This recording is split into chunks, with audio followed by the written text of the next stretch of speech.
Back in the late 1900s, when stores like KB Toys, Toys R Us, and Children's Palace existed, some of the greatest action figures and video games from the 80s and 90s were produced and made accessible to kids all over. I invite you to join me in unlocking some special memories linked to these featured collectibles. Let's take a step back to the past. What's up, Transformers fans? Welcome back to the Retro Series channel. Today, we have a real treat for the Generation 1 purists. An unopened G1 Starscream. Specifically, we're looking at the reissue that brings back that classic 1984 aesthetic. Whether it's a commemorative series or the more recent Walmart retro line, there is something magical about seeing this treacherous seeker behind the glass. Let's get into it. Starscream isn't just a jet. He is the most famous second-in-command in history, mostly because he spends 90% of his time trying to become first in command.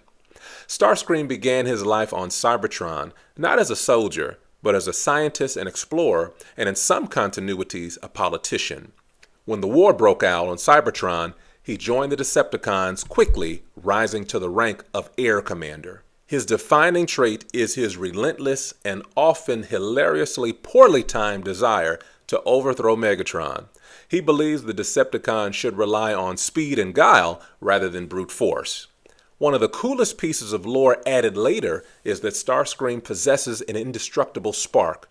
Even after Galvatron turned him into cosmic dust in the 1986 movie, his ghost continued to haunt the universe, proving you truly can't keep a good villain down. The toy itself originated from the Japanese Diaclone line as Jet Robo. When Hasbro brought it over to the States in 1984, it became the foundation for the Seeker mold, shared by Thundercracker and Skywarp. Holding an unopened reissue is the closest many of us will get to that 1984 Christmas morning feeling without spending four figures. Most reissues faithfully recreate the original gray grid pattern box and the stunning battle scene art on the back. Seeing Starscream in his F-15 Eagle mode inside the cardboard insert is a masterclass in vintage toy presentation. One of the best things about G1 reissues is the die-cast metal. You can feel the weight of the fuselage even through the box. It's a quality modern figures just don't have. If you peek through the window, you'll see the parts forming glory. The landing gear, the horizontal stabilizers, the fists, and those iconic null rays. As a special note for collector fans, many U.S. reissues have long missiles to meet the modern safety standards. However, Japanese reissues, like the Encore line, keep the original, short, more dangerous-looking ones. Starscream's paint apps are key. On the reissue, the red and blue stickers are often pre-applied or included on a crisp sheet, and seeing that pristine Decepticon logo on the wings is pure nostalgia. Starscream is famous for constantly stabbing Megatron in the back, only to beg for mercy 5 minutes later.